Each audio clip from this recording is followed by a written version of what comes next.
their Sunday game against United. So I doubt we'll see the main guys. But it's still fun to see a club like Tottenham going up against the big boys. Yeah, and I think for a young squad, if you want to build confidence in these guys, because it is so important, again, you're probably not going to be playing against Real's best squad either. But I think it's a low risk, high reward here. If you lose, we lost to one of the best clubs in the world. And if you win, that's a pretty big accomplishment, and that could give them a little mojo going into that opening fixture against Manchester United. And even if Tottenham do lose on August 4th, they still play the loser of Bayern Munich and AC Milan the very next day. Now, granted, I don't want to play Bayern Munich at all, simply because this is at Allianz Arena in Munich. But I think, again, it really is low risk, high reward, but it is also a high volume of matches. You're looking at the possibility that in a span of 5 days, Tottenham will be playing Real Madrid, then Bayern Munich or AC Milan, and then Manchester United. That's a lot to take on early in the season. I've never been a fan. Now, if the Audi Cup were in, mid-July, or if it were this week, then I'd be fine. You do need friends. But to stack them up against that, like that, right up against the start of the season, it just doesn't fit for me.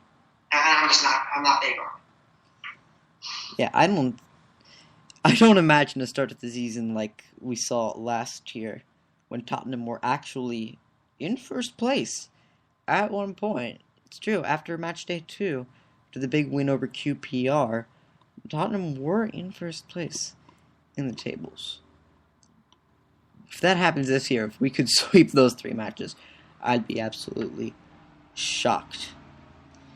But expectations for this upcoming season, it kind of segues nicely.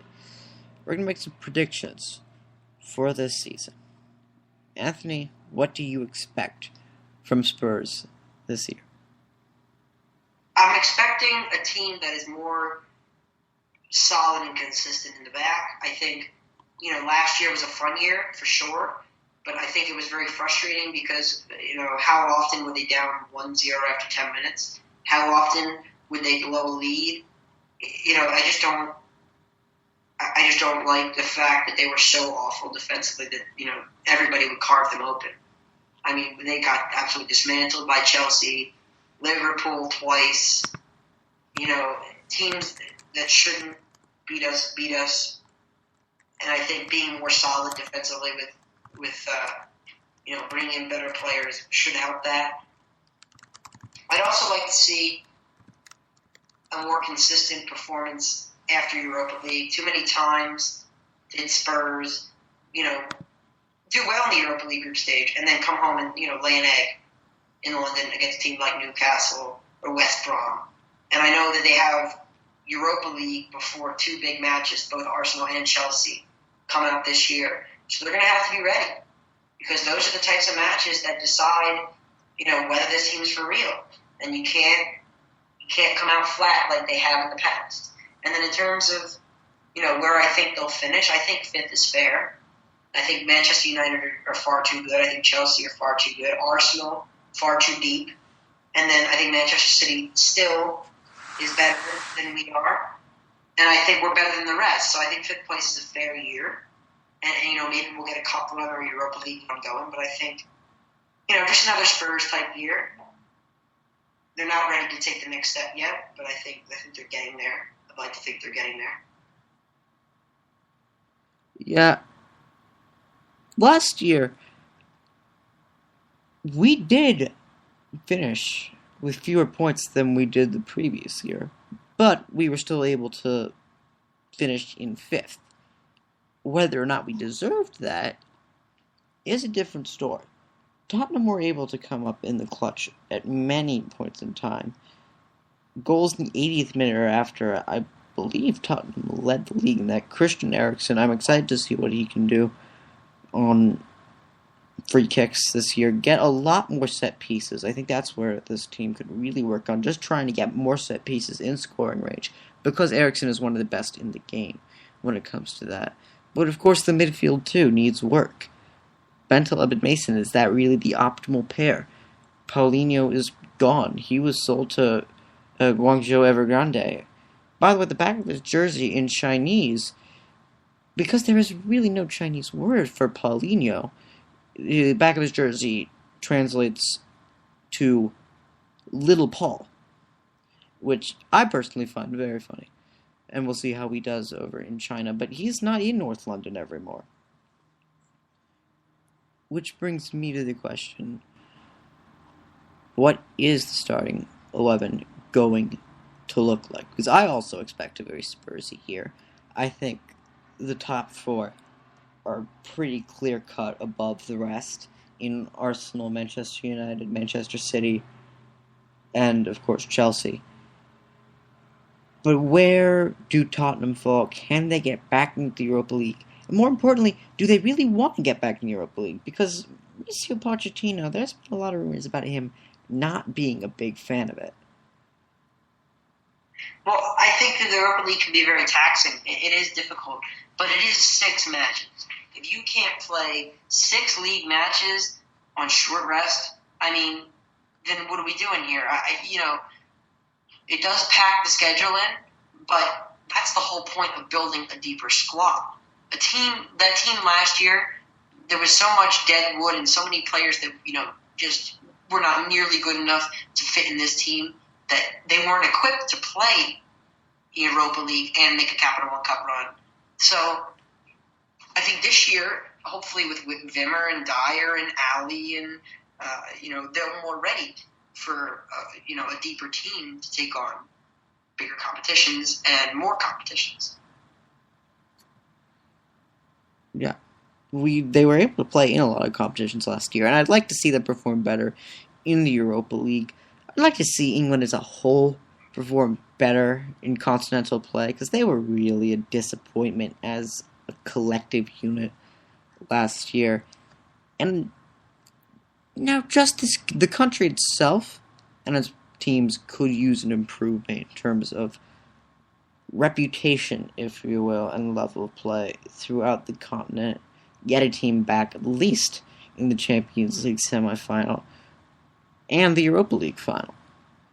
Here's a little fun fact for you. If Italy has another year, like they did last year, where they had Juventus make a run, if they get another year like that, and England has another down year where nobody makes the Champions League quarterfinals and nobody makes the Europa League quarterfinals, if that happens again, England are in danger of losing that 4th Champions League spot. It could go down to 3, and Italy could take it. That's how, that's how bad England have been the last few years. Arsenal hasn't made the Champions League quarterfinal, I think, since 2010. Chelsea went out early to PSG. Manchester City, they got a tough draw. They got Barcelona, but they went out. And then, of course, Spurs go to Fiorentina, they lose. And Everton goes out in the round of 16. If something like that were to happen again, talk about making it tough to get to the top 4. Talk about getting to the top 3. That'd be even more challenging. So it is almost important that Spurs do well in Europa League to secure England's place as one of the 4 teams that get 4, as one of the confederations to get 4 teams into the Champions League. Well, the 2 representatives, at least in the Europa League, for England are Tottenham Hotspur and Liverpool, of the clubs that have already made it to the group stage. Joining them as already pre-qualifiers for the group stage, Villarreal, Augsburg, Schalke 04, Fiorentina, Napoli, Braga, Marseille, Lokomotiv Moscow, Groningen, Dnipropetrovsk, who I hope don't make the final again this year, simply because I don't want to have to learn how to pronounce that correctly, Anderlecht, Besiktas, Asteras Tripoli, and Sion. So, there's a chance. There absolutely is a chance. And if Liverpool get their act together this year, they absolutely could do some damage in the group stage. But at the top, I don't know if there really is a clear number one of the top four. On the one hand, you want to say it's Chelsea, but they've been disappointing in the past couple of years. It'll be interesting at the continental level. But back to Tottenham. What kind of lineup do they put out there? What is your prediction for the main starting 11 for Spurs? You see, I was looking at it, and I have Lloris obviously as the goalie. He might miss the first couple of weeks, but he'll be back for the bulk of the season. I'm sure of that. Danny Rose, great last year's left back. Vertonghen, I think, will be revitalized by playing with his buddy. Alderweireld, he's the quality center back. He's the guy that we hang our hat on.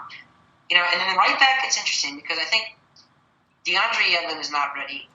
And I think they should actually try him at winger, right winger, because that's what he's been doing for the men's national team, whatnot. But Kyle Walker, if he starts to struggle, Kieran Trippier is a very good right back. A lot of teams, there were a bunch of teams that were interested in him, that raised some questions. And I think if Trippier, comes out well, Walker could very well see himself on the bench. But I think Walker will get the opening day start. Chadley, Chadley's that guy that one day he looks like he's terrible, and the next day he hits a wonder goal. Like, he produces enough moments of brilliance to keep himself in the team, but he doesn't really shine. But until they find a better player than him, he's going to start at left wing, so he'll be there. Eriksen, obviously, in the middle. Lamela on the right mid. I'm expecting more from Lamela this year. I think Lamela is the type of guy that I could actually see having a much better year. Nabil Bentaleb, and then Harry Kane up top. What we get to is this one spot here in the midfield triangle. You have Eriksen and Bentaleb. Who's the third guy? Now, I know we talked earlier, it could be Eric Dyer. If it's not Eric Dyer, this is the one spot where I think Spurs absolutely, positively need to go out and get somebody. It doesn't matter who it is. Just somebody with Premier League experience. And this is where, the Morgan Schneiderlin thing was such a killer because he would have absolutely fit perfectly into that role. And it's really a shame that he didn't want to come. But I think that's where it gets interesting because I could see maybe right now it's probably going to be Ryan Mason, but I think Eric Dyer, Dele Alli, we could see one of those two guys pop up here and there. But I think that's the spot where they have to get a transfer. Yeah, what's so frustrating, especially about the whole Schneiderlin thing, was he did want to come to Tottenham. And Koeman just refused to sell him after this whole exodus of Saints from St. Mary's. And then, of course, this year, it was Louis van Gaal all over again. Manchester United come through and they make an offer, and of course he's going to pick Man U, because it's Man U. If you look at the midfielders for Tottenham on their roster currently, you have Moussa Dembele, Tom Carroll, Ryan Mason, Nabil Bentaleb, Dele Alli, and Harry Winks. That's not the midfield roster of a Champions League midfield. It's not the middle league. It's not the midfield of the Europa League roster either. I think Moussa Dembele is an interesting one because Pochettino has seemed to really not like him. Yet I feel because he is, he's not necessarily a hard worker. He hasn't really, shown what Pochettino thinks is his full potential. But every time Moussa Dembele is in the lineup, Spurs just seem to click better. That Chelsea game, they played one of their best games of the year when he was in. The last game of the year when he played because Bentaleb was at left back, that first half was beautiful. They played some of their best football of the year when Dembele was in, and yet every now and again he would just disappear for a couple months. So I think Dembele is the biggest question mark for me. What are we going to get from Dembele? Because if he plays to what I think his potential is, I think he could surely start.